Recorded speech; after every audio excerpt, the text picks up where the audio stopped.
नमस्कार. आज 20 जुलै 2024 वार आहे शनिवार. लोकसत्ता आणि द हिंदू वृत्तपत्र विश्लेषणमध्ये आपलं स्वागत आहे. आजच्या प्रमुख बातम्या. विंडोजवरील निळ्या पडद्यामुळे जगभर तंत्रकल्लोळ.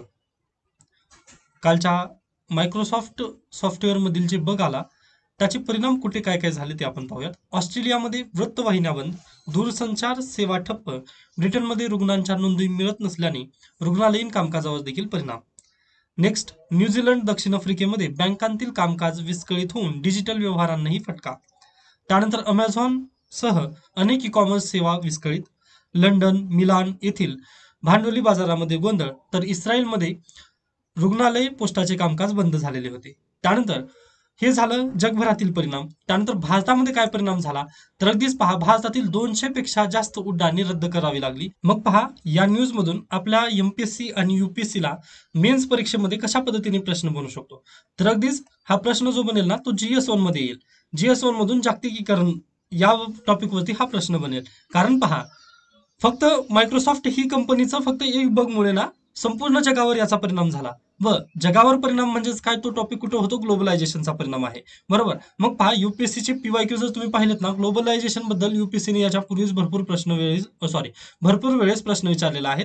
तर पहा, globalisation effects on Indian society अशा पद्धतीने विचारतं. म्हणजे पहा, जागतिकीकरण झाले ना, मग त्याचं सांगा आता परिणाम भारतावरती काय झाला. ओके, मग अगदीच पहा, इथे 2-3 प्रश्न आपण पाहूया. 2023 ला एक प्रश्न विचारलेला होता पहा, की बच्चों को दुलारने की जगह अब मोबाइल फोन द्वारा प्रतिस्थापित किया जा रहा है. बच्चों के समाजीकरण पर इसके प्रभाव पर चर्चा करें. म्हणजे पहा, आता जे लहान मुलं आहे, ओके, तो रडत असेल तर आपण काय करत आहोत, त्याला डायरेक्टली मोबाईल देऊन शांत बसवण्याचा वगैरे प्रयत्न करत आहोत. मग याचे परिणाम, ओके, मोबाईलमुळे ग्लोबलायझेशन झालं किंवा मोबाईलमुळे जागतिकीकरणासाठी एक प्राधान्य मिळालं, हे मान्य आहे दोघांना. म्हणजे हे मान्य आहे आपल्याला. बरोबर. मग पहा, ह्या मोबाईलच्याच लहान मुलावरती काय परिणाम झाले. मग अशा पद्धतीचा परीक्षेला प्रश्न आलेला आहे. त्यानंतर 2022 ला पहा, वर्क फ्रॉम होम याबद्दल फॅमिलीवर काय परिणाम झाला हे विचारलं. आता पहा, ग्लोबलायझेशन मध्ये वर्क फ्रॉम होम अगदी ग्लोबलायझेशनचा इफेक्ट आहे असं तुम्ही म्हणू शकता. बरोबर आहे. मग पहा, किंवा एक जे ग्लोबलायझेशन आहे ना त्याचीच एक साईड लाईन आहे असं तुम्ही म्हणा, की अगदीच USA लॉकडाऊन मध्ये पहा, USA असू द्या, UK असू द्या किंवा इंडिया असू द्या, ओके, प्रत्येक जागी काय अगदी समान होतं. म्हणजे जागतिकीकरणामुळे पहा, सगळेजण घरी बसूनच काम वगैरे करत होते किंवा कोविडमुळे. बरोबर. मग पहा, अगदी संपूर्ण जगात ह्याचा परिणाम असताना आपल्या भारतीय फॅमिलीवरती काय परिणाम झाला असा प्रश्न 2022 ला विचारलेला होता. हा पण ग्लोबलायझेशनच्या टॉपिकचा आहे. ओके, आता हे दोन प्रश्न तुम्हाला अगदी समजले असतील. त्यानंतर आणखीन एक 2021 ला प्रश्न आहे पक्का, क्रिप्टो करन्सीचा.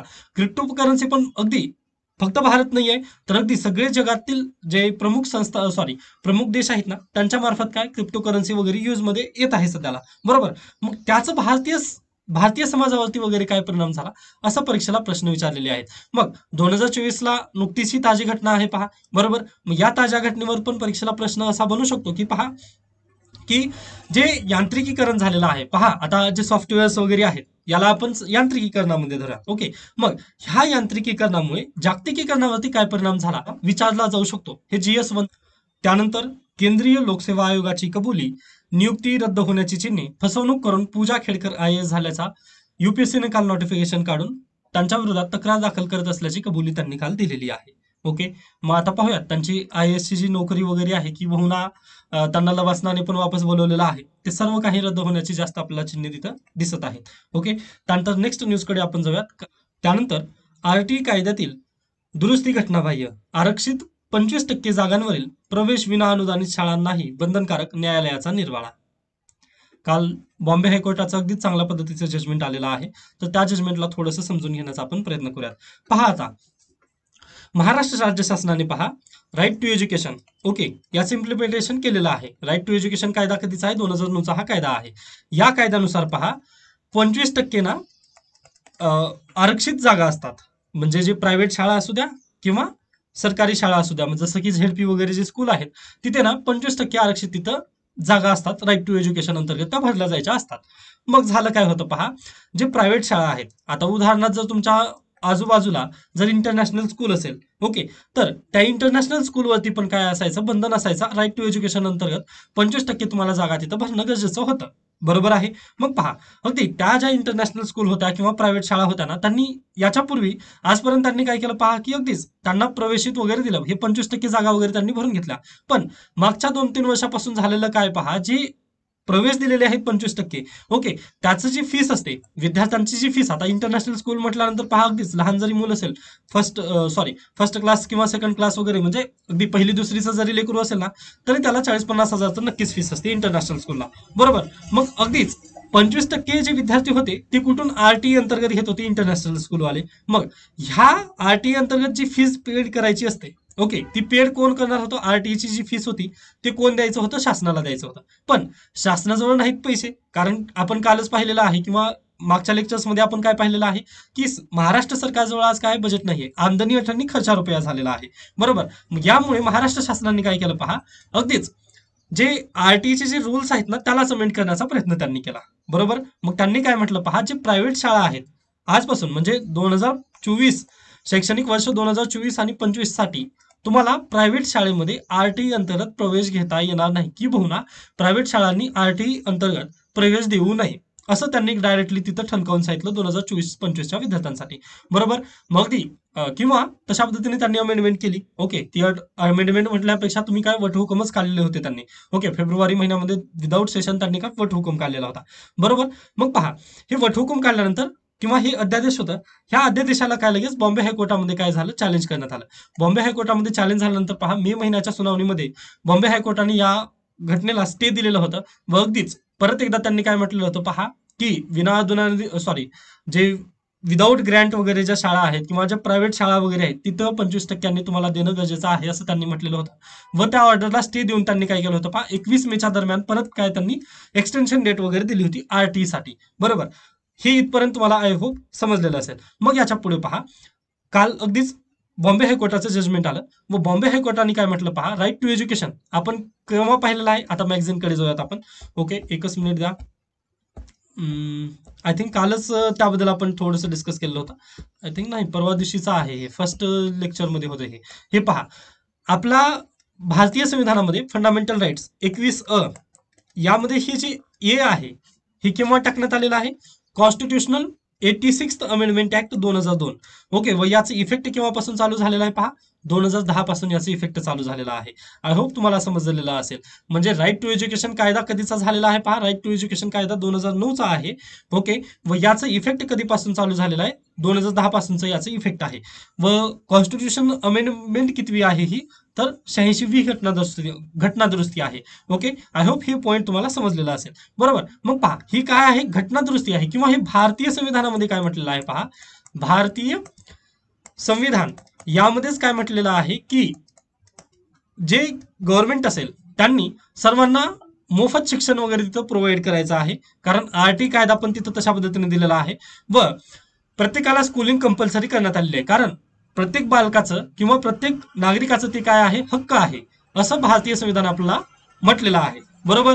पण पहा, आता या जर घटनेला तुम्ही जर लगेच लिंक करून पाहिलात मूलभूत हक्काविषयी, तर मूलभूत हक्कामधील आर्टिकल 21A काय होत आहे, तुमचं व्हायलेट होत आहे. का? तर तुम्हाला तिथं स्कूलिंग वगैरे देणार नाहीत. म्हणजे काय, आता एखादी ग्रामीण भाग आहे पहा, ग्रामीण भागामध्ये जर फक्त प्रायव्हेटच शाळा असेल तर, व प्रायव्हेट शाळेची जर 40,000 रुपये फीस असेल तर ती परवडत नाही. व तिथं जर झेडपी स्कूल नसेल तर विद्यार्थी कुठं जावं मग? ओके. प्रश्नचिन्ह तिथं निर्माण होऊ शकतो ना. मग विद्यार्थी त्यांना 40,000 फीस तर परवडत नाही, मग ते विद्यार्थी काही घरीच बसणार आहेत ना. जसं आपला जे बीड जिल्हा आहे तेथील ऊसतोड कामगारांचा प्रश्न आहे ना, अगदी तशा पद्धतीची ही सिच्युएशन इथं झालेली होती पहा क्रिएट.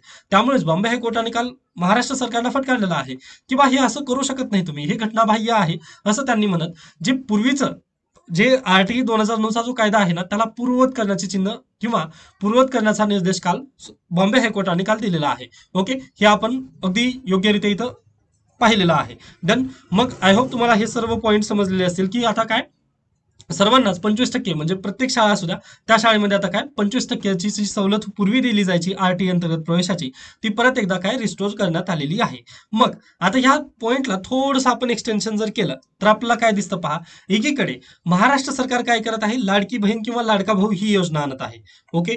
लाडकी बहीण लाडका भाऊ योजना आणत आहे व याचा जर तुम्ही अगदीच खर्च वगैरे जर पाहिला ना तर आजचं मॅगझिन प्लीज तुम्ही सर्वजण वाचायचं आहे. यामध्ये तुम्हाला भरपूर गोष्टी वगैरे समजणार आहेत. ओके. एकच मिनिट द्या. यामध्ये मी खर्च लिहिलेला आहे पहा, कुठे गेलास? ओके, 6.8% इतका खर्च. हा, तर पहा, 46,000 कोटी रुपये इतका खर्च येणार आहे. लाडकी बहीण या योजनेमुळे ना दरवर्षी 46,000 कोटी रुपये इतका खर्च येणार आहे. बरोबर. हा पॉईंट तुम्ही मान्य केलात. मग पहा, आपल्या शिक्षणावरचा खर्च कमी करून, म्हणजे बॉम्बे हायकोर्टाने जर जजमेंट दिलं नसतं हे, बरोबर. मग पहा, फेब्रुवारी महिन्यामध्ये जो निर्णय घेण्यात आलेला होता, त्याला जर तुम्ही अगदी योग्यरित्या जर पाहिला तर जे लाडकी बहीण योजना आहे किंवा लाडका भाऊ जी योजना वगैरे आहेत, ह्या योजनाला पैसे कुठून येतील? तर अशा पद्धतीने ना, ही आपले जे शाळा वगैरे जे आहेत किंवा जे विकास कामं आहेत, याचा खर्च त्यांनी काय बायपास करत आहेत. आय होप तुम्हाला हे समजलं असेल. म्हणजे पहा, शाळेवर खर्च केला तर आपल्याला काय दिसेल? तर याचे लॉंग टर्म इफेक्ट आहेत. शाळेवर खर्च केला तर ना, याचे लॉंग टर्म इफेक्ट आहेत. पण लाडकी बहीण किंवा लाडका भाऊ जर योजना वगैरे जर तुम्ही आणलात, तर याचे परिणाम कशा पद्धतीने होणार आहेत पहा. लगेच एखाद्याच्या खात्यात डीबीटी नुसार 100 रुपये जरी जमा झाले ना, तरी लगेच त्याला समजतं किंवा सरकारने मला 100 रुपये दिलेत. मग यामुळे काय, ह्याचं लगेच काय दिस सॉरी म्हणजे याचेच ना इफेक्ट शॉर्ट टर्म इफेक्ट आहेत. म्हणजे लगेचच्या लगेच इतर इफेक्ट वगैरे तुम्हाला समजतील.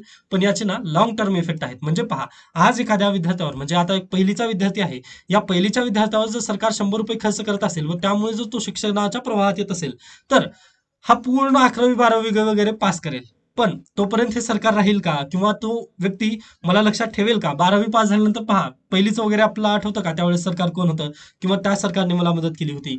हे काही पॉईंट वगैरे लक्षात राहत नाहीत. यामुळे सरकार काय करत आहे, जे विकास काम आहेत किंवा जिथं काम गरजेचं आहे, खऱ्या अर्थाने जिथं आपल्याला काय पैशांची सॉरी म्हणजे विकास कामांची आणि तिथं फंडची गरज आहे, तिथला फंड काढून अशा पद्धतीने ज्या योजना आहेत तिथे फंड वगैरे चालवला जात आहे, हे आपलं इथं बेसिकली उदाहरणातून दाखवून देता येतं. कारण शाळेवरती आता अगदीच आपला महाराष्ट्र कसा पहा, अगदी तुम्ही सॉरी आपले जे मुख्यमंत्री आहेत, आता काल पण त्यांनी ते वक्तव्य केलेलं आहे. फुले शाहू आंबेडकरांच्या वक्तव्यावर किंवा म्हणजे त्यांच्या पावलावर पाऊल ठेवून चालणारं हे सरकार आहे. मान्य आहे. पण आपणच त्यांचे विचार विसरत आहोत का मग? ओके. आता बेसिकली थोडंसं आपण पुढे जात आहोत बरं. म्हणजे हे थोडंसं टीकास्त्र टाईप वाटेल व हे कदाचित गरजेचं पण नाहीये. पण तुम्हाला पण माहिती असणं गरजेचं आहे, की लाडकी बहीण आणि लाडका भाऊ योजना आल्यानंतर याचे परिणाम काय होणार आहेत. व अगदीच मी काय केलेलं आहे, याला महिला सशक्तीकरणाचा हा लेख पण आलेला आहे आज. त्यामुळे हे थोडंसं पुढचं डिस्कशनचा टॉपिक तोच आहे आपला. कोणता? तर लाडकी बहीण आणि लाडका भाऊ योजनेबद्दल. ओके. मग पहा, याचे लॉंग टर्म इफेक्ट अशा पद्धतीने होतील, की जे डॉक्टर बाबासाहेब आंबेडकरच्या विचारावर चालणारं सरकार आहे ते मान्य आहे. पण डॉक्टर बाबासाहेब आंबेडकरांनी काय म्हटलं होते, जर तुमच्या खिशात 2 रुपये जर असतील, तर 1 रुपयाचं तुम्ही पुस्तक घ्या आणि 1 रुपये तुम्ही भाकरीवरती खर्च करा असं म्हटलेले होते. पण सध्याला जे शाळेवरती बेसिक शाळेवरती जे खर्च आहे, तेच आपण काय कट करत आहोत. मग मला नाही वाटत की आता याच्या पुढे मी काही बोलू वगैरे. पण बॉम्बे हायकोर्टाने जो निर्णय घेतला ना, तो अगदी योग्य आहे असं आपल्याला इथे बेसिकली सांगता येतं. व जो आर्टिकल 21 तुमचं व्हायलेट वगैरे होणार होतं, त्याला त्यांनी वाचवलेलं आहे. मग आता काल आपण लेक्चर्समध्ये पाहिलेलं होतं, आर्टिकल किती आहे ते 226 यानुसार रिट पिटिशन दाखल करण्यात आलेली होती. आय होप हा पॉईंट तुम्हाला अगदी योग्यरित्या समजलेला असेल. त्यानंतर अगदीच नेक्स्ट न्यूज पहा. आता मला बोलण्याची वगैरे काही गरज नाहीये. परदेशी शिष्यवृत्तीच्या जाचकटी देखील रद्द करण्यात आलेल्या आहेत. का? तर पहा, तुम्हाला माहिती असेल मागच्या महिन्यामध्ये, जून महिन्यामध्ये महाराष्ट्र शासनाने तशाच पद्धतीने अटी तयार केल्या होत्या. परदेशी सॉरी म्हणजे तुम्हाला जर दुसऱ्या देशामध्ये जाऊन जर शिक्षण वगैरे घ्यायचं असेल, तर पूर्वी ना डायरेक्टली शिष्यवृत्ती भेटायची. जसं या संस्था आहेत पहा, एकच मिनिट, कुठे गेलास? हा, हे पहा, बार्टी अनुसूचित जातीसाठी, टीआरटीआय अनुसूचित जमाती, महाज्योती ओबीसी साठी आणि सारथी मराठासाठी. ओके. या ज्या संस्था आहेत ना, त्या डायरेक्टली पूर्वी काय फेलोशिप द्यायच्या किंवा तुम्हाला जर दुसऱ्या देशामध्ये जाऊन जर रिसर्च करायची असेल किंवा अगदीच तुम्हाला जर पुढचं शिक्षण वगैरे जर घ्यायचं असेल, तर तिथं तुम्हाला पूर्वी स्कॉलरशिप दिली जायची. 3 वर्षासाठी डायरेक्टली तुम्हाला स्कॉलरशिप दिली जायची. व त्याच्यामध्ये जर तुम्ही फेल वगैरे जर झालात, म्हणजे कंडिशन्स वगैरे होत्या त्यापूर्वी, तर तुमची स्कॉलरशिप वगैरे रद्द केली जाईल. अशा पद्धतीने तिथं कंडिशन्स होत्या, टर्म्स अँड कंडिशन तिथं ऑलरेडी होता. ओके. मग त्याला पण बायपास करण्याचं काम ह्या सरकारने केलं होतं. मग पहा, त्या जाचकटी पूर्वी टाकण्यात आलं होतं. जसं की 75% तुम्हाला जर परदेशामध्ये शिक्षणासाठी वगैरे जायचं असेल किंवा शिक्षणासाठी जायचं असेल ना, तर तुम्हाला 75% मिळवणं अगदी गरजेचं होतं. अशा पद्धतीने त्यांनी अट होती. पण तुम्ही एमपीएससी ह्या युपीएससी वगैरे जर एक्झामला जर फॉर्म भरत असाल ना, तर तिथं 55%ची अट आहे. पण यांनी काय केलं होतं, 55% 75% वाढवण्याचा प्रयत्न केलेला होता. बरोबर. मग ही पण एक जाचक अट वगैरे होती. मग ह्या अटीमुळे पण काय होत होतं पहा, शिक्षणावरती इथं परिणाम नक्कीच होत होता किंवा आपलं जे फंड वगैरे जे प्रोव्हाइड करणार होतं, त्या फंडला पण इथं नक्कीच कात्री वगैरे लागली असती. पण सरकारला लवकरच जाग आली असं आपण म्हणूया. त्यामुळे ही जाचक अट जी 75% जी अट होती ना, ती आता रद्दबातल झालेली आहे व आता 55% जरी असतील, तरी तुम्ही परदेशात शिष्यवृत्तीसाठी जाऊ शकता. सॉरी, परदेशात शिक्षणासाठी शिष्यवृत्तीवर तुम्ही नक्कीच जाऊ शकता. हे परत एकदा अगदीच चांगली गोष्ट आहे असं आपण म्हणू शकतो. कारण पहा, ज्यावेळेस आपण डॉक्टर बाबासाहेब आंबेडकर यांचा स्वतःचा इतिहास आपण पाहतो, त्यावेळेस त्यांना पण अगदीच छत्रपती शाहू महाराज यांनी जर मदत नाही केली असती, तर अगदी कदाचित ते पण जाऊ शकले नसते. बरोबर आहे. शिक्षणासाठी म्हणजे लंडनला वगैरे. त्यानंतर त्यांनी तिथे जाऊन पण अगदीच इकॉनॉमिक्सचा जो मनी प्रॉब्लेम वगैरे जो लेख लिहिला, त्याला पण आर्थिक सहाय्य त्यांना जर मिळत नसतं, तर ते होऊ शकलं नसतं ना. मग अगदी तसंच आहे पहा. शिक्षणावरती खर्च इथं कमी होत आहे व ज्या फक्त निवडणुकीसाठी ज्या स्कीम्स वगैरे येत आहेत ना, त्यावरती खर्च वाढलेला आपल्या इथं बेसिकली दिसत आहे. ओके. आता काही विद्यार्थी पहा अगदीच मला म्हणतील, की "सर हे तुम्ही काय बोलत आहात?" किंवा असंच एम-पी-एस-सी आणि यू-पी-एस-सीला वगैरे येईल का खरंच? तर पहा असेच प्रश्न येतात यू-पी-एस-सीला. आता याचा परिणाम म्हणून मी सांगतो, आता तुम्ही एम-पी-एस-सी जर जे फॅक्च्युअल बेस्ड जी परीक्षा होती आजपर्यंतची, ओके, किंवा 2024 ची जर फॅक्च्युअल जर पाहिलात, तर तिथं काय येतील? महिलांसाठी किती अट आहे किंवा उत्पन्नाची अट काय वगैरे अशा पद्धतीचे तिथं काय प्रश्न येतील. बरोबर. तुम्ही जुन्या पॅटर्ननुसार जर पाहिलात. पण नव्या पॅटर्ननुसार अशा पद्धतीचे प्रश्न येतील. स्त्रियांना खरंच आर्थिकदृष्ट्या सक्षम करायचे असेल तर काय करायला हवे? असा प्रश्न आल्यानंतर पहा, तिथं तुम्ही फक्त हे लिहिणार आहात का मग लाडकी बहीण योजना आल्यानंतर असं असं झालेलं वगैरे म्हणून. तिथं ती योजनेचं तर क्रिटिसाइज करायचं आहे ना. मग त्यासाठीच पहा, इथं मी सर्व काही दिलेलं आहे. आता ही लाडकी बहीण, ओके, लाडकी बहीण योजना सध्याला आलेली आहे त्यानिमित्ताने. मग याचं थोडंसं मी काय केलेलं आहे पहा, इथे हे लिहिण्याची गरज नाही, फक्त तुम्हाला बॅकग्राऊंड समजण्यासाठी म्हणून मी हे दिलेलं आहे पॉईंट. म्हणजे यदा कदाचित एखादा विद्यार्थी आपलं जे मॅगझिन आहे ते पुढल्या वर्षी वगैरे जर वाचत असेल, तर त्यावेळेस लाडकी बहीण चर्चेत होती हे त्याला माहिती असावं. या निमित्ताने मी काय केलेलं आहे, ह्या पॉईंटला इथं टाकलेलं आहे. मग आता पहा, इथून खऱ्या अर्थाने हे आर्थिकरित्या सक्षम वगैरे जे काही पॉईंट आहेत ना, ते आता इथून चालू होतात. त्यापैकी पहिलं पॉईंट पहा, स्त्रियांना फुकट प्रवास, थेट बँकेत पैसे जमा वगैरे होऊन ह्या योजना फक्त बीजेपी करत नाही पहा, तर अगदी काँग्रेसने पण म्हटलेलं होतं ना त्यांच्या मॅनिफेस्टोमध्ये, की 8,500 रुपये आम्ही काय देऊ, खटाखट खटाखट रित्या वगैरे ते पाठवू. अशा पद्धतीने त्यांनी स्वतःने म्हटलेले होते. म्हणजे हे प्रत्येक राजकीय पक्षाची प्रॉब्लेम आहे. पण ह्या प्रॉब्लेमला जर दूर करायचा असेल, तर कोणी पण लॉंग टर्मचा विचार करत नाहीये. हीच मोठी प्रॉब्लेम आज आपल्या देशाची आहे. ओके. चायना डेव्हलप्ड नेशन होण्याच्या मार्गावर खऱ्या अर्थाने प्रगती का करत आहे? तर पहा, चायनाचं व्हिजन ना 1949 मध्येच ठरलेलं होतं. ओके. व तशा पद्धतीने त्यांनी 2047 पर्यंत आपण काय डेव्हलप्ड कंट्री व्हायचं आहे असं त्यांनी पूर्वी ठरवलेलं होतं. पण आपण काय करतो 2020 पर्यंत, आजपर्यंत आपलं गोल काय होतं, 2020 पर्यंत आपल्याला डेव्हलप्ड कंट्री व्हायचं होतं. बरोबर. मग काय झालं पुन्हा पहा 2024, ओके, म्हणजे आझादी का अमृतकाल वगैरे झालं. मग आता किती धरून ठेवलेलो आहे आपण 2047 केलेलं आहे. ओके. मग असे आपले जे गोल्स आहेत ना ते पुढे पुढे जात आहेत. मग हे झाल्यानंतर पहा 2047 झाल्यानंतर 2070 येईल किंवा 2080 वगैरे येईल. तसंच कारण पहा, सरकार फक्त 5 वर्षासाठी किंवा 10-5 वर्षासाठी असणार आहे. बरोबर आहे. मग पुन्हा येऊन गेल्यानंतर आपल्याला कोण विचारणार आहे? हीच प्रॉब्लेम आपल्या देशाला कदाचित खात आहे असं तुम्ही तिथं म्हणू शकता. मग पहा आता मग आता पहा, या लाडकी बहीण योजनेला थोडंसं जर पुढे घेऊन गेलात, तर आपल्याला काय समजतं, तर दरवर्षी 46,000 कोटी रुपये इतका या योजनेवरती खर्च येणार आहे. व आपला राज्य असू द्या किंवा आपला देश कसा आहे, कृषी प्रधान देश आहे. बरोबर. मग ह्याच कृषी प्रधान देशावरती कृषीवरती किती खर्च केला जाणार आहे? फक्त 35,569 रुपये खर्च केला जाणार आहे. ओके. मग पहा, एकीकडे आपण हजार वर तिकडे खर्च करत आहोत, जे की 46,000 आहे व इथे 35,000 कोटीवरतीच आहे हे खर्च. पण पहा 35,569 कोटी रुपये म्हणजे 10 कोटीपेक्षा कमी खर्च कुठे शेतीवरती करत आहोत आपण. ओके. याचे लॉंग टर्म परिणाम नक्कीच आपला भोगायला मिळतील किंवा पाहायला मिळतील. शेतीवरती आपण तेवढा कमी खर्च वगैरे करत आहोत. अगदी तशाच पद्धतीने इथं पण पहा, जो हा खर्च आहे तो आपण कुठून आणलेला आहे? 46,000 कोटी रुपयाचा जो खर्च आहे, आपण यावर्षी तर काय काढलेला आहे? कर्ज काढलेला आहे. बरोबर. एक पॉईंट आपण कर्ज काढला. दुसरा पॉईंट आपण काय केलेला आहे? ज्या योजना होत्या, जसं आरटी, राईट टू एज्युकेशन, प्रत्येक विद्यार्थ्याला अगदी विनामूल्य शिक्षण वगैरे जे मिळणं गरजेचं आहे, त्याच्यात कपात केली आपण आणि ती परत काय केलं? तिकडला पैसा आपण, जे विकास कामाचा पैसा आहे, खऱ्या अर्थाने जिथं विकास होणं गरजेचं होतं, तिकडला पैसा आपण काय केलं? इकडे आणून लावलेला आहे. मग अशा पद्धतीने काय केलं? लाडकी बहीण योजना वगैरे पुढे चालली. मग ठीक आहे. आता लाडकी बहीण योजना आल्यानंतर खरंच महिलांचं सशक्तीकरण होणार आहे का?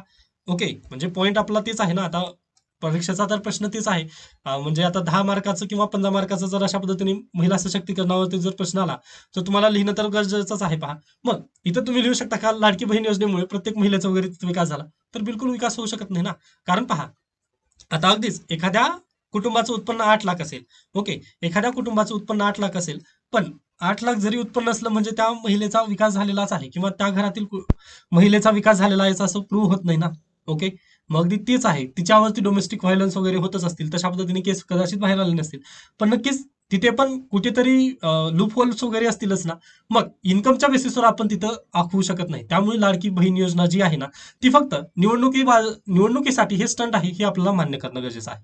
कारण पहा, याचं जर तुम्ही थोडंसं पुढे जर विचार केला तर आज महिला काय घर खर्च वगैरे भागवते किंवा 8 लाख ज्या महिलेचं सॉरी 8 लाख ज्या कुटुंबाचं उत्पन्न आहे त्यातील त्या घरची महिला आणि अगदीच 2 लाख ज्या घरच्या कुटुंबाचं उत्पन्न आहे, ओके, त्या घरची महिला या दोघं पण ज्यावेळेस शॉपिंगसाठी वगैरे जाणार आहेत, ओके, त्यावेळेस त्या काही पण घेतील. जसं की आता अगदीच पॅकेटमधील दूध घेतलं किंवा एक बिस्किट पुडा घेतलं किंवा आता पहा लहान मुलं आहे, लहान मुलगा जर चॉकलेट किंवा अगदीच काय म्हणतो आपण आईस्क्रीम वगैरे जर मागितलं तर त्या आईस्क्रीम वरती वगैरे त्यांना किती 18% तिथं काय द्यावं लागत आहे, जीएसटी भरावं लागतं. त्यानंतर घरचा जो गॅस आहे त्याच्यावरती पहा 18%, आईस्क्रीम खाऊ घातले तर त्याच्यावरती 18%, जर त्यांनी छत्री घेतली तर 12%. म्हणजे पहा श्रीमंत महिला असू द्या किंवा गरीब महिला असू द्या, दोघांना पण तिथं काय जीएसटी द्यावाच लागत आहे. बरोबर. व हा जीएसटी महिन्याच्या 1,500 पेक्षा अगदीच कमी आहे का जास्त आहे, तर बिलकुल जास्त आहे.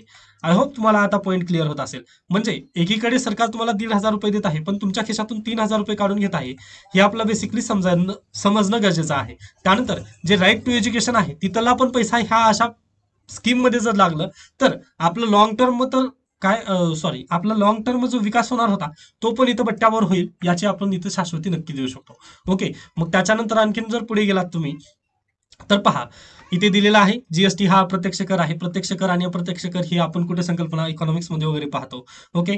तर आता पहा हे खूप आहे म्हणजे बोलण्यासारखं किंवा बहुना म्हणजे ह्या स्कीमला आपण भरपूर वेगळ्या अँगलनी वगैरे पाहू शकतो. ओके. मग हे मी सगळं चांगल्या पद्धतीने इथं देण्याचा प्रयत्न केलेला आहे. इथला जो डाटा आहे पहा, आता प्रत्येक विद्यार्थ्याला ना हे डाटा एवढा लक्षात राहू शकत नाही की 2022-23 मध्ये महाराष्ट्रात असंघटित क्षेत्रात 29,13,965 स्त्रिया काम करत होत्या, तर संघटित क्षेत्रात केवळ 77,782 स्त्रिया काम करत होत्या. हे डाटा आपल्याला तेवढा लक्षात राहू शकत नाही. पण पहा थोडंसं काहीतरी तुम्ही काय करा, याच्यामध्ये ही जी टक्केवारी आहे ना ही तरी प्लीज तुम्ही पाठ करून ठेवा. ओके. हे एवढी अॅक्युरसी तुम्ही लक्षात ठेवू नका एनएसएसओची, पण हे 97.5% स्त्रिया असंघटित क्षेत्रात काम करत आहेत आणि बाकीच्या ज्या 2.5% स्त्रिया आहेत त्या कुठं संघटित क्षेत्रात काम करत आहेत हे तुम्ही लक्षात ठेवा. म्हणजे असे जे बारीक बारीक पॉईंट आहेत किंवा तुम्हाला ज्या गोष्टी लक्षात राहतात ना त्या लक्षात ठेवा व यावरूनच तुम्हाला महिला सशक्तीकरणावर जर एसे जरी आला लिहिण्यासाठी किंवा सोसायटीमध्ये जर तुम्हाला महिला सशक्तीकरणावरती जर प्रश्न आला ना तर तुम्ही याचं नक्की उत्तर वगैरे देऊ शकता. मग पहा याच्याच पुढे गेल्यानंतर मी इथं सोल्युशन पण दिलेली आहेत, न की फक्त आपण प्रॉब्लेमवर डिस्कस करत नाहीये. व युपीएससी किंवा आपण प्रशासनामध्ये कशासाठी जाणार आहोत, तर अगदीच आपला प्रॉब्लेम सॉल्व्ह करायचा आहे देशासमोरचे. बरोबर. मग त्यासाठी पहा मी तो ऑलरेडी सर्व गोष्टी इथं दिलेल्या आहेत किंवा स्त्रियांना काय काय करणं गरजेचं आहे. आता पहा मी डायरेक्टली थोडंसं याच्यावरती काय सोल्युशन देण्याचा प्रयत्न करेन, म्हणजे जे विद्यार्थी ट्रॅव्हलिंग मध्ये वगैरे त्यांना लगेच ऐकल्यानंतर समजून येईल. ओके. आपण प्रॉब्लेम वरती चर्चा केली आहे, मग थोडंसं सोल्युशन वरती पण बोलूयात. आता पहा मी अगदीच जी लाडकी बहीण योजना जी आली त्याला थोडंसं जास्तच क्रिटिसाइज वगैरे केलं, ते मी मान्य करेन. पण आता यावरती मग सोल्युशन तुम्ही सांगा सर, असं जर तुम्ही म्हटलात तर पहा आज असंघटित क्षेत्रामध्ये महिला किती 97% महिला काम करतात व 2.5% ह्या महिला फक्त कशावर काम करतात, संघटित क्षेत्रामध्ये. आता संघटित क्षेत्र पण त्यामध्ये कोणता आलेला आहे जास्त करून, तर बीडी उद्योग. ओके. म्हणजे ज्या आदिवासी वगैरे ज्या महिला आहेत त्यांचं बीडी क्षेत्रामध्ये वगैरे जास्तच आहे. किंवा जे कारखाने आहेत ते काय केलेले आहेत, त्यांनी नोंदणी केलेली आहे, त्यामुळे ते संघटित क्षेत्रात आलेले आहेत. बरोबर. मग पहा जरी ते संघटित क्षेत्र असलं तरी त्या महिलांची इन्कम तशा पद्धतीने आहे का जास्त, तर अगदी पहा हार्डली 15,000 रुपये त्यांची काय इन्कम असेल, हार्डली 15,000. ते पण शाश्वती नाही आहे पहा. ओके. संघटित जरी असल्या त्या आणि असंघटित जर तुम्ही पाहिलात तर त्यांच्या तर इन्कमचं तर आपण बोलूच नाही. कारण पहा अगदी त्यांचं कोणतं कॉन्ट्रॅक्ट वगैरे नसतं किंवा तुम्हाला एवढी एवढी रक्कम वगैरे दिली जाईल. तर पहा असंघटित असल्यामुळे ना त्यांना कधी पण काढलं वगैरे जाऊ शकतं. म्हणजेच काय त्यांच्या इन्कमचं तर तिथं आपल्याला एकदम खालीवरी चढ उतार वगैरे आपला पाहता येते. ओके. मग हे आपल्याला जर चेंज करायचं असेल तर आपण काय करू शकतो पहा, हे जे बीडी उद्योगाच्या ज्या महिला आहेत किंवा ज्या संघटित क्षेत्रामध्ये काम करत आहेत महिला, यांचं उत्पन्न वाढीसाठी आपण प्रयत्न करणं गरजेचं आहे. बरोबर. मग त्यानंतर आणखीन संघटित क्षेत्रामध्ये जे वस्त्रोद्योग वगैरे आहेत तिथे जे महिला काम करतात पहा त्यांचं उत्पन्न चांगलं आहे, पण त्या क्षेत्रामध्ये जास्त महिला काम करत नाहीत. मग आपल्याला काय करावं लागेल, ही जी असंघटित क्षेत्रामधील ज्या महिला आहेत ना त्यांना आपण संघटित क्षेत्रामध्ये आणून त्यांना जे कापड उद्योग वगैरे आहेत ना त्याच्यामध्ये त्या महिलांना काम वगैरे मिळवून देणं गरजेचं आहे. ओके, म्हणजे ही अशा पद्धतीने लगेच सोल्युशन तिथल्या तिथे अवेलेबल होतील. मग बाकी अगदीच जर तुम्ही पाहिलात ना, घरी आपल्या स्त्रिया वगैरे काम करतात, आई असेल किंवा बहीण वगैरे असेल, मग ही काम करत असताना काय होतं पहा, अगदी त्यांना मोबदला वगैरे दिला जातो का त्यांच्या कामाचा, तर बिलकुल नाही. किंवा त्यांचं काय रजिस्ट्रेशन वगैरे आहे का, की एवढं एवढं काम केल्यानंतर तुम्हाला वगैरे मोबदला दिला, ती काहीच नाही तिथं. ओके, मग यांच्यासाठी या स्त्रियांना आपण काय करू शकतो, जर घरगुती काही काम वगैरे जर असतील त्यांना, तर तशा पद्धतीने जसं पिठाची गिजणी वगैरे असेल, मग त्यामध्ये पण पहा स्किल बेस्ड लेबर जे आहे ना ते आपण स्त्रियांसाठी पण तयार करू शकतो. आता अगदीच यालाच अनुसरून आपण म्हणू शकतो की PLI एक स्कीम आहे आपल्याकडे, प्रोडक्शन लिंक्ड इन्सेंटिव्ह. ओके, व त्याचीच एक कंपनी आहे फॉक्सकॉन, म्हणजे ऍपल मोबाईल आता सध्याला भारतामध्ये मेड होत आहे, म्हणजे भारतामध्ये त्याचा असेंबल होत आहे. बाकी ऍपल कंपनी आपली नाही आहे, बरोबर. मग पहा ही फॉक्सकॉन कंपनी काय करत होती, महिलांना वगैरे तिथे म्हणजे जे विवाहित महिलांना त्यांना ती कंपनीमध्ये काय प्राधान्य देण्यात येत नाहीये, ज्या अविवाहित आहेत त्यांनाच इथं प्राधान्य वगैरे देण्यात येत आहे. ओके, ऍपल कंपनीमध्ये. मग यामुळे आपण काय केलं पहा, मेड इन इंडियासाठी फॉक्सकॉन कंपनीला वगैरे आपण आणलं. पण आपल्या भारताची एक पण कंपनी नाही आज घडीला. पण लावा वगैरे आहे किंवा पूर्वी मायक्रोमॅक्स वगैरे होती पहा, ते बुक्कीचा मोबाईल. ओके, मग आता त्या कंपन्या आहेत का, किंवा 5Gचा मोबाईल वगैरे ते घेऊन आलेले आहेत का मार्केटमध्ये, तर बिलकुल नाही. मग त्यांना आपण काय प्राधान्य देत आहोत, पण त्यांना प्राधान्य दिलं म्हणजे आपण महिलांना प्राधान्य वगैरे तर देत आहोत का, तर बिलकुल देऊ शकत नाही आहे आपण. कारण पहा आपल्या ज्या महिला आहेत असंघटित क्षेत्रामध्ये ज्या काम करणाऱ्या वगैरे महिला आहेत ना, त्यांच्याकडे ती स्किल वगैरे नाही आहे. ओके, म्हणजे PLI जी स्कीम आहे आज आपल्याला मोबाईलवरची जी देण्यात येणारी स्कीम आहे ना, ती आपल्याला कुठे लावावी लागेल मग, तर महिलांसाठी वगैरे ती आपण स्कीम लावू शकतो. ओके, अशा पद्धतीने घरगुतीसाठी वगैरे त्या जर स्कीम लागू झाल्या तर अगदीच महिलांचं तिथं सशक्तीकरण होईल. त्यामुळे पहा हे जे 46,000 कोटी तुम्ही जे खर्च करणार आहात, ते जर तुम्ही डायरेक्टली महिलांसाठी जर खर्च जर डायरेक्टली जर केला, जसं की त्यांना आर्थिकरित्या सक्षम वगैरे जर बनवण्याचा प्रयत्न केला, तर काय होतील पहा, अगदीच फॅमिलीमध्ये ना ती जी स्त्री आहे तिचा पण स्वाभिमान नक्कीच वाढू शकेल. अन्यथा पहा, आज जर 1,500 रुपये तुम्ही खात्यावर वगैरे देत आहात, ओके, 1,500 रुपये खात्यावर जर पडले व त्याचं मेसेज पतीने जर वाचलं, तर अगदीच ATM तर सर्वांकडेच आहे. मग तो काय करेल, डायरेक्टली बाहेर जाऊन म्हणजे ते 1,500 रुपये अगदी शेवटी पुरुषाकडेच येणार आहेत, बरोबर. मग हीच तर तिथं समस्या आहे. ओके, तुम्ही महिलांना आर्थिकरित्या सक्षम करतच नाहीये किंवा महिलांचं सशक्तीकरण इथं होतच नाहीये. आय होप तुम्हाला आता प्रॉब्लेम समजलेली असेल की मी पहिल्यांदा हे जे सांगत होतो त्यावेळेस एवढं का ह्या स्कीमचं वगैरे तिरस्कार करत होतो, कारण त्याचं नेमकं हेच उद्देश आहे. इथे पहा, डायरेक्टली महिलांचं सशक्तीकरण होत नाही, तर हे पुरुषांचं सशक्तीकरण होत आहे. शेवटी हे पैसे पुरुषांकडेच येणार आहेत. व जर एखादी महिला देत नसेल ATM वगैरे, तर अगदीच डोमेस्टिक व्हायलन्सच्या केसेस वगैरे इथे ह्या 1,500 रुपयेमुळे नक्कीच वाढतील ना. ओके, ह्याची काय गॅरंटी की हे 1,500 रुपये फक्त महिलाच खर्च वगैरे करेल, तर हीच समस्या आहे. सरकारने मग कदाचित ह्या समस्येला थोडंसं पुढे जर जाऊन पहा, अगदी जर महिलांना जर हाती जर रोजगार वगैरे जर दिला असतं तर काय प्रॉब्लेम झाले असते, अगदीच महिला स्वाभिमानी झाली असती.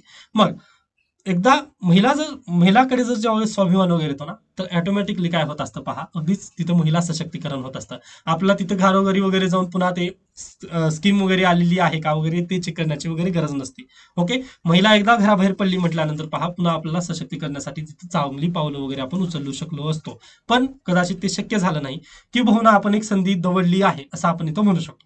ओके, आय होप हा पॉईंट तुम्हाला अगदी समजलेला असेल. आता पहा, हे कोणत्या एखाद्या गव्हर्नमेंटच्या विरोधात वगैरे नव्हतंच, बरोबर. म्हणजे बीजेपी असू द्या, बीजेपीने लागू केलं म्हणून त्यांच्या विरोधात पण नाही आहे, किंवा काँग्रेसने तसं उद्देश केलेलंच होतं ना, 8,500 त्यांनी तर यांच्यापेक्षा जास्त रक्कम देणार होते. ओके, मग आपला कोणत्या पॉलिटिकल पार्टीच्या विरोधात जायचं नाही, पण जे फुले शाहू आंबेडकरांचा जो वारसा आहे तो जर वारसा आपला चालू ठेवायचा असेल, तर अगदीच आपला महिला सशक्तीकरण किंवा जे फेमिनिझम आहे, ओके, आपलं भारतीय फेमिनिझम आहे बरं. म्हणजे पहा, महात्मा फुले यांनी पण सावित्रीबाई फुले यांना पहिल्यांदा शिक्षण देऊन पुन्हा त्यांनी काय केलेलं आहे, अगदी समाजाची प्रगती वगैरे केली. मग अगदी त्यानंतरच पहा, डॉक्टर बाबासाहेब आंबेडकर यांचं पण फेमिनिझम कशा पद्धतीने, एखाद्या समाजाचा जर विकास पाहायचा असेल आपला, तर त्या समाजामधील जी स्त्री शिकलेली आहे त्यानुसार आपल्याला त्या समाजाची प्रगती समजते, असं डॉक्टर बाबासाहेब आंबेडकर यांचं म्हणणं होतं. मग कदाचित आपला समजत आहे ना मला काय बोलायचं आहे. मग आपण पॉलिटिकल जे आता सध्याला पॉलिटिकल पार्टी वगैरे जे म्हणतात की आम्ही फुले शाहू आंबेडकरांचा वारसा वगैरे पुढे नेत आहोत, मग कदाचित खरंच ह्या वारसा वगैरे पुढे घेऊन जात आहेत का, किंवा अगदीच जे शाळेवरचा खर्च वगैरे तुम्ही कमी करून फुले शाहू आंबेडकरांचा वारसा पुढे घेऊन जात आहोत का आपण, तर खूप प्रश्नचिन्ह आहेत व याची उत्तर पहा तुमच्याकडे आहेत. आता मी जर बोललो ना, अगदीच तुम्ही काय म्हणत आहात की सर तुम्ही थोडंसं जास्त विरोधी वगैरे होतात, पण पहा हे खरंच तिरस्कार करण्यासारखी इथं स्कीम आहे ही, किंवा शाळेवरचा जो खर्च जर तुम्ही कमी करत असाल ना, तर ही टीका करण्यासारखं बिलकुल आहेच आहे. ओके, बॉम्बे हायकोर्टाचं जजमेंट आलं त्यामुळे हे खरंच चांगली गोष्ट आहे असं मी पूर्वीच म्हटलेलं आहे.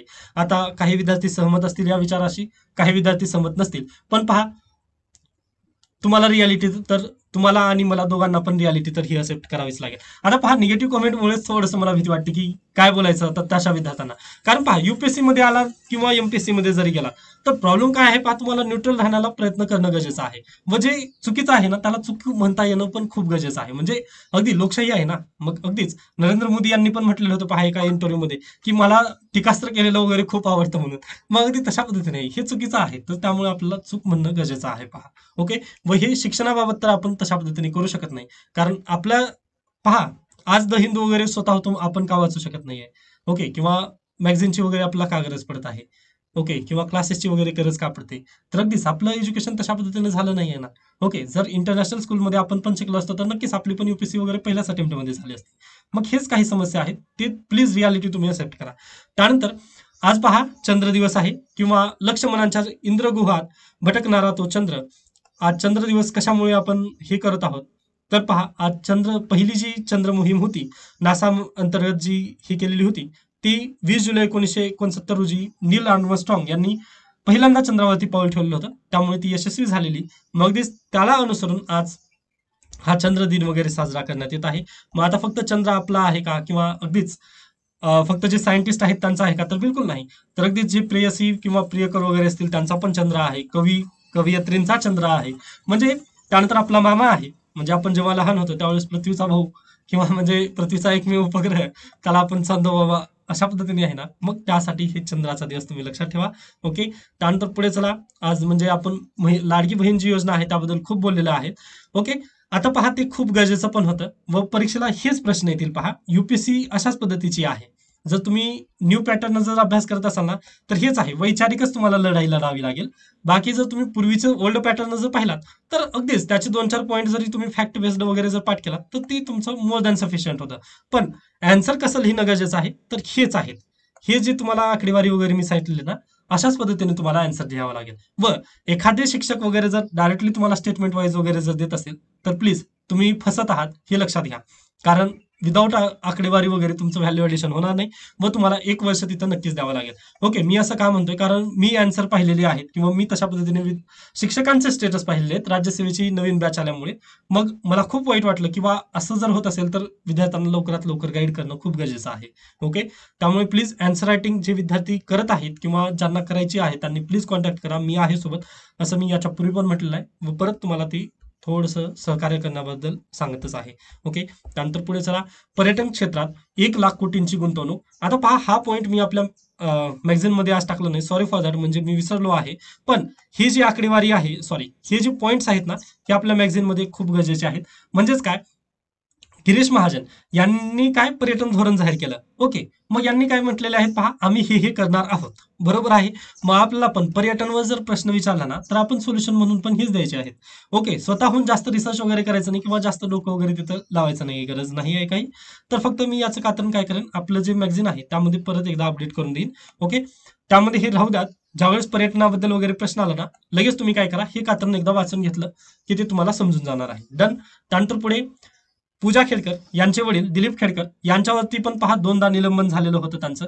त्यानंतर त्यांना तिसऱ्यांदा त्यांनी डायरेक्टली काय हे केले होते, महाराष्ट्र प्रदूषण नियंत्रण मंडळाचे संचालक असताना सक्तीची निवृत्ती घेण्यासताना बजावण्यात आलेलं होतं. म्हणजे त्यांना सक्तीची निवृत्ती देण्यात आलेली आहे. ओके, व्हॉलंटरी रिटायरमेंट घेण्यासाठी त्यांना सांगण्यात आलं होतं, कारण पहा त्यांच्यावर भ्रष्टाचाराचे केस वगैरे आले होते. मग आता ही मी न्यूज हायलाईट का केलेली आहे, कारण त्याचं असं आहे पहा, मृणाल सरांनी इथिक्स पेपरसाठी एक सोल्युशन सांगितले होते किंवा त्यांनी एक केस स्टडी घेतली होती पहा. अगदी तशाच पद्धतीने आहे. वडील आणि त्यांची मुलगी दोघांचं पण तसंच आहे पहा. म्हणजे जे पॅरेंट्स आहेत ते आपले पहिले गुरु असतात. मग घरात जे संस्कार होतात ना तेच आपल्या लहान मुलांवरती वगैरे असतात. यासाठी पॅरेंटिंग किती महत्वाची आहे हे इथिक्स फोर GS4चा हा विषय आहे. यासाठी हा लेख मी घेऊन आलेला आहे किंवा ही जी बातमी होती ती घेतलेली आहे. ओके, सॉरी, मी GS4चं थोडंसं आपल्याला मटेरियल देत नाहीये, मी लवकरच त्याबद्दल काम करेन. ओके. किंवा जर शक्य झालं ना तर आपण GS फोरचे जे थिंकर्स आहेत ना तेवढं मी काय युट्यूबवरती वगैरे थोडंसं घेण्याचा प्रयत्न करेन. त्यानंतर आणखीन एक जे मॅगझिन आहे त्याबद्दल प्लीज मला रिव्ह्यू वगैरे द्या. त्यानंतर कशा पद्धतीचे आपले लेक्चर्स वगैरे कुठे चाललेले आहेत किंवा म्हणजे तुमचं काय मत आहे याबद्दल प्लीज मला थोडंसं सजेस्ट करत चला. त्यामुळे अगदीच मला पण एक वे वगैरे मिळून जाईल. त्यानंतर अगदी तुम्ही जर पाहिलात तर मौसिनराम हे जगातील काय सगळ्यात जास्त पर्जन्याचं ठिकाण आहे. ओके, म्हणजे तिथं जास्त पाऊस पडतं याची नोंद झालेली आहे, त्याबद्दल हे दिलेलं आहे. बाकी हे आपल्यासाठी गरजेचं नाही. फक्त लक्षात ठेवा गारो खासी जयंत्या कुठं आहेत तर हे एकदा ॲटलासमध्ये वगैरे तुम्हाला पाहून घ्यायचे आहेत. व यावर्षी तिस्ता नदी वगैरे विचारलेलं होतं UPSC प्रिलिमला, नद्याबद्दल प्रश्न आलेला होता. जर पुढल्या वर्षी त्यांनी जर पर्वतांवर वगैरे प्रश्न जर आला तर ते तुम्हाला माहिती असणं गरजेचं आहे. मी ते फास्ट ट्रॅकमध्ये घेतलेलं आहे, काळजी करू नका. त्यानंतर जे सध्याला 3 फौजदारी कायदे आले पहा, त्याच्या विरोधात मद्रास हायकोर्टामध्ये केस गेलेली आहे किंवा त्याच्यामध्ये पिटिशन दाखल झालेलं आहे. मग डायरेक्टली पहा मद्रास हायकोर्टाने काय म्हटलंय, फौजदारी कायदे बदलण्याची गरज काय होती. खूपच मोठा प्रश्नचिन्ह इथं केंद्र सरकारवरती उभा केलेला आहे व 4 आठवड्यांचा टायमिंग दिलेला आहे केंद्र सरकारला त्याबद्दल उच्च न्यायालयात जबाब देण्यासाठी. आय होप आता समजलेलं असेल. मद्रास हायकोर्टाचं तिथं म्हणणं काय आलेलं आहे पहा, की 140 खासदार काय होते, निलंबित होते. बरोबर, त्यामुळे चर्चा न करताच हे कायदे काय झाले, पास झालेले आहेत. बरोबर आहे. आणि ओल्ड वाईन न्यू बॉटल अशा पद्धतीनेच करण्यात आले. म्हणजे पूर्वीची जी IPC वगैरे होती ना त्याच IPCला फक्त त्यामध्ये थोडासा तडका दिल्यासारखं करून यांनी काय केलेलं आहे, परत आणलेला आहे. बरोबर, बाकी काहीच नाही. आणि उलट काय भारतीय न्याय संहिता अशा पद्धतीने त्यांनी फक्त नाव चेंज केले, बाकी सगळं बदललं जे मटेरियल आहे ते पूर्वीच आहे.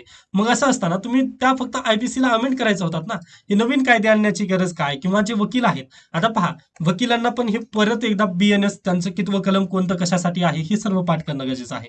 यामुळे काय पहा रिसोर्सेस जे आहेत ना आपले ते खूप वेस्ट होतील इथे. ओके, समजत आहे ना पॉईंट मला, सॉरी तुम्हाला की मला काय म्हणायचं आहे ते पहा. रिसोर्सेसवर कसा कसा तर अगदीच एखादी केस जर IPC ची चालू असेल, म्हणजे पहा आपल्याकडे केसचा निपटारा वगैरे लवकर होत नाही. आता सुप्रीम कोर्ट किंवा हायकोर्टामध्ये एखादी केस चालू असेल व पहिली ती केस IPC अंतर्गत होती, मग आता तिला जर BNS मध्ये वगैरे आणायचं असेल तर वकिलांना काय दोन्हीचा अभ्यास वगैरे करावा लागेल. मग दोन्हीचा अभ्यास करण्यासाठी हे काय म्हणेल, टाइम वगैरे मला थोडंसं जास्त कालावधी वगैरे द्या. अशा पद्धतीने तिथे टाइम वगैरे जास्त, आता ही प्रोसिजर थोडीशी जास्तच क्लिष्ट वगैरे झाली आहे. त्यामुळे मद्रास हायकोर्टाचं म्हणणं आहे की बा तुम्हाला फक्त जर तेच परत एकदा आणायचं असेल तर तुम्ही त्याला हे कशाची गरज काय होती, म्हणजे नवीनच कायदे वगैरे किंवा नवीन कलम वगैरे इंट्रोड्यूस करायची काय गरज होती. म्हणजे पहा पूर्वी जर एक कलम होतं ना ते आता कलम 100व्या ठिकाणी गेलेलं आहे व 100वं कलम 1च्या ठिकाणी वगैरे आलेलं आहे. मग असं करण्याचं काही जास्त गरज नव्हती असं त्यांचं म्हणणं आहे. त्यानंतर आणखीन एक पॉईंट यांनी काय म्हटलेलं आहे पहा, जे केंद्र सरकार आहे, केंद्र सरकारचं म्हणणं आता ज्यावेळेस येईल त्यावेळेस येईल, पण त्यांनी हेच म्हणतील की नवीन कायद्यामध्ये काय इलेक्ट्रॉनिक लॉ वगैरे थोडंसं आम्ही जास्त वाव वगैरे दिलेली असं त्यांचं म्हणणं नक्की येईल. मग पहा इलेक्ट्रॉनिकला जर तिथे इलेक्ट्रॉनिक्सचे जे पुरावे वगैरे आहेत किंवा जे सध्याला रील्स वगैरे होतात किंवा व्हिडिओ वगैरे आहेत त्या फुटेजला जर तिथं प्रूफ म्हणून जर दाखल करायचं असेल तर मग त्यामध्ये अमेंड केलं असतात ना तुम्ही. हे पूर्ण बदलण्याची वगैरे गरज नव्हती असं मद्रास हायकोर्टाचं म्हणणं आहे. मग आता पाहूयात की केंद्र सरकार कशा पद्धतीने याबद्दल जजमेंट देईल, सॉरी काय त्यांचं मत वगैरे देईल. आणि ही केस हायकोर्टाचं जरी मत आलं तरी पहा जास्त बाधिल नसणार आहे. याला सुप्रीम कोर्टामध्ये परत एकदा चॅलेंज करण्यात नक्की येईल. ओके, त्यामुळे थांबा आता, just wait and watch. Okay, त्यानंतर पुढे चला. तर अशा पद्धतीने आजचं लोकसत्ता वृत्तपत्र इथे संपतं. त्यानंतर आजचं द हिंदूमध्ये जास्त काही बातम्या कामाच्या नाहीत. जे आर्टिकल वगैरे आलेले आहेत ते मी ऑलरेडी घेतलेले आहेत, आपल्या मॅगझिनमध्ये आहेत, ते तुम्ही नक्कीच पाहून घेऊ शकता. म्हणजे तुम्हाला हे वाचायचं आहे. व कालचं एक आर्टिकल राहिलेलं होतं, आय होप ते तुम्ही सर्वजण अभ्यास करत आहात किंवा ते वाचून घेतलेले आहेत. प्लीज मॅगझिनबद्दल मला एकदा रिव्ह्यू द्या, म्हणजे यामध्ये काही चेंजेस वगैरे करणं गरजेचं आहे का. त्यानंतर आज अगदीच लाडकी बहीण योजना मी घेतलेली आहे किंवा लाडका भाऊ योजना वगैरे तुमच्यासमोर मांडण्याचा प्रयत्न केला. त्याचे मला काही विद्यार्थ्यांनी पॉईंट पाठवलेले आहेत, मी लवकरच त्याला पण इन्क्लूड करण्याचा प्रयत्न करेन. ओके, पहा जर एखाद्याच्या भावना दुखावल्या असतील तर सॉरी फॉर दॅट, पण पहा तुम्ही वैचारिक लढाईमध्ये आलेला आहात किंवा UPC आणि MPC मध्ये आलेला आहात व तुमच्यासाठी पहा आपल्या देशाचा पुढे घेऊन जाण्यासाठी हे आहे की आहे असं मी डायरेक्टली म्हणेल. कारण पहा UPC आणि UPC मध्ये जे अधिकारी वगैरे होतात ना त्यांना स्टील फ्रेम ऑफ इंडिया म्हणतात. ओके, हे सरदार वल्लभभाई पटेल यांनी म्हटलेलं आहे, स्टील फ्रेम ऑफ इंडिया. आता पहा शक्य झालं तर मला प्लीज रिप्लाय द्या.